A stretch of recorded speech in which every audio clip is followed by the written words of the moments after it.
Yo, what's good with it? It's the homie Mac, music, art, culture, knowledge. Each one teach one, peace and love. Reporting live from the Dogon. Thumbs up, give me the likes, thumbs up, give me the likes. This will be another session of Mackin' with Mac, book review series. Today I will be reviewing the book by, I've heard some people say Nikola, I've heard some people say Nikola. I'm gonna say Nikola Tesla, My Inventions. The book is My Inventions by none other than Nikola Tesla. It's an autobiography. It's short. It's under 100 pages. This was published by Compass Circle. This book, My Inventions, is a great book. It's I know it's cliche to say this about books, but no, this book has changed my life in a positive way. It's reconceptualized how I approach thinking, how I approach functions in the material world. Functions mean like social sciences, how people interact, as well as hard science, being biology, chemistry, just the functionality of the world, the physical aspect of the material world. This book, really dope. Nikola Tesla, who is Nikola Tesla? Nikola Tesla was an inventor. He had over 700 patents. He was a futurist. I mean, this man was pretty much, you can attribute the whole concept of a remote control, Wi-Fi, wireless systems, wireless interfaces. You can chalk that up to none other than Nikola Tesla. And the thing that's so wild is this man was coming up with these concepts in the 1900s, between the late 1800s and early to mid 1900s. He was coming up with the idea of wireless internet. Not internet as we know it, but just interconnectivity through a wireless means. He felt like the Earth, its surface, itself could be used as a means to be a conductor for electricity. Mr. Tesla was born in Croatia. Let me get to it. This book, let's see. This quote from this book pretty much sums up Mr. Tesla's whole aim. He said the progressive development of man is vitally dependent on invention. It is the most important product of his creative brain. Its ultimate purpose is the complete mastery of mind over the material world, the harnessing of the forces of nature to human needs. That sums it up. He had a special type of memory. I want to say beyond photographic. He could conceptualize things in his head. At one point, as a kid, he was actually he could read something and remember it word for word. At one point in this book, he talks about how he would read books and memorize the books word for word. And then also in this book, he was saying how he would have visions where he would actually see like figures, just as clear as you can see me here. He would see shapes and images, different images, and he would try to he would see it visually. And this was like around the age of 12, and it got to the point where it spooked him out. Clearly, it would spook anyone out. I don't know if you're seeing things, you're not even sure if they're there.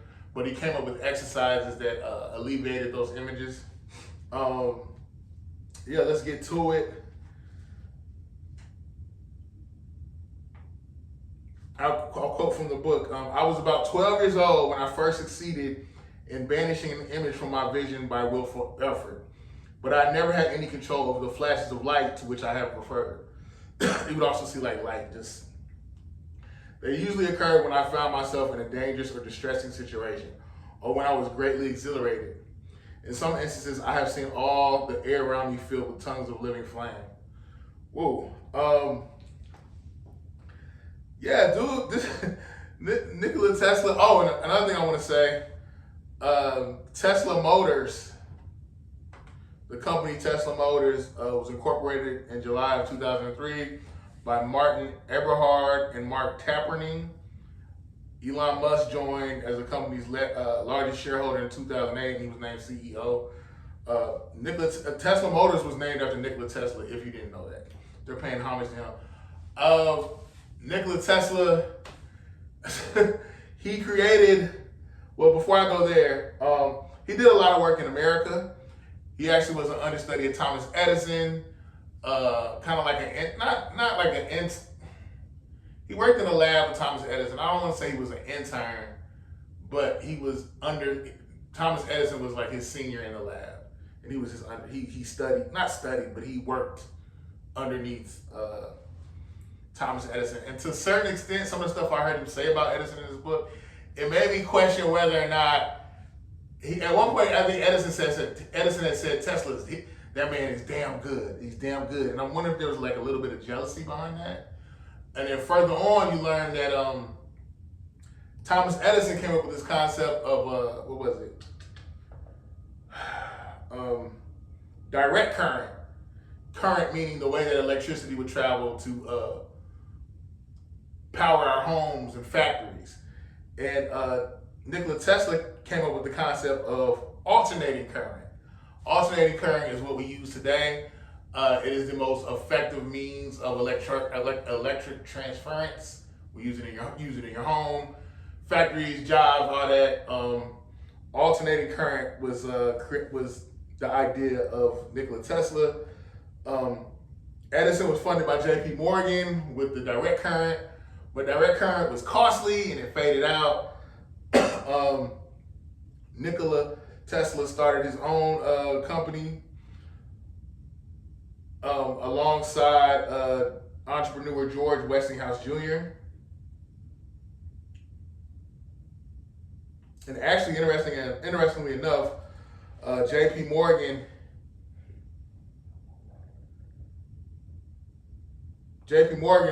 when he funded Thomas Edison with the electric current, with the direct current, this was the impetus of General Electric, the company that exists today. Didn't know that. Let's get to it. I keep saying that. This is a short book, but it's very powerful. Again, I think the thing that I like most about this is he talks about the extent that he would delve into his mind to create and to build things, and how he would visualize things and piece things together.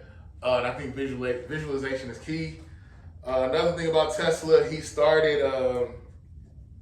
came up with something called the World Wireless System, which proposed telecommunications and electrical power delivery, and it was designed by none other than Nikola Tesla, based on his theories of using the Earth, as I mentioned earlier, as an electrical conductor. He created, so he was actually funded by J.P. Morgan to create something called the Wardenclyffe Tower. And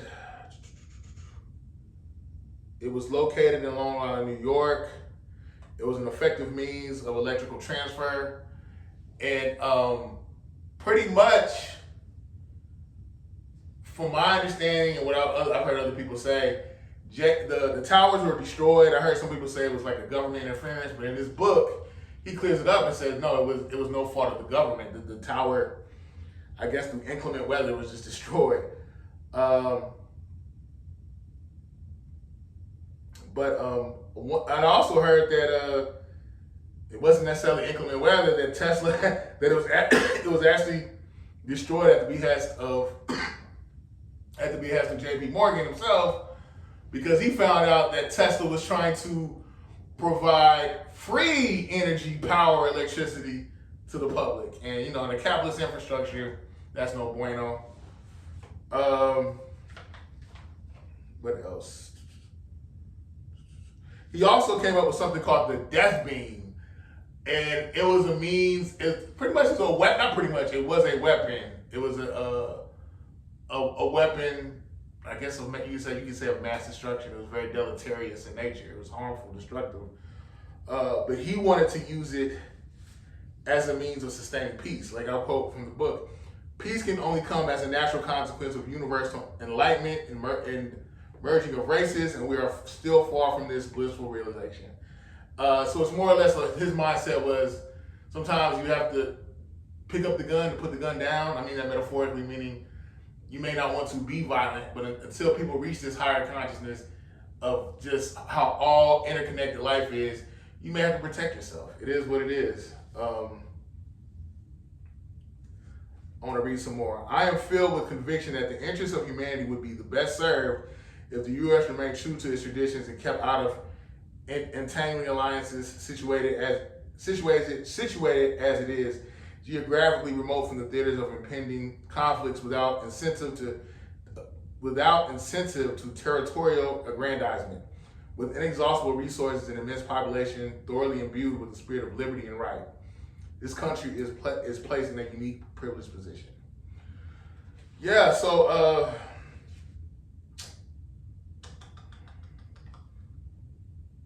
this man put his soul in his work. He really wanted to serve humanity, true humanitarian. Even if he pretty much would put his life as tribute, his health. He was so focused and dedicated. He never married, he never had children. But yeah, Nikola Tesla, I heard they say he was very eccentric, pretty much a loner, good-natured dude. But I think he was so intelligent, I think he scared some people. And I also heard he could be quite the quagmire, just kind of a unique guy. I know at one point they were saying that he was communicating with aliens through his frequencies, that he was getting like some type of, for his ideas and his visions, that it was something out of the ether, something outside of this world, something extraterrestrial in nature that would give him the blueprint to do certain things.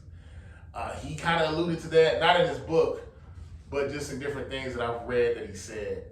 But yeah, My Inventions by Nikola Tesla. Pick it up. It's a great read. Thumbs up, give me the likes. Thumbs up, give me the likes. Like, share, comment, subscribe. Signing out from the Dogon. I'm out.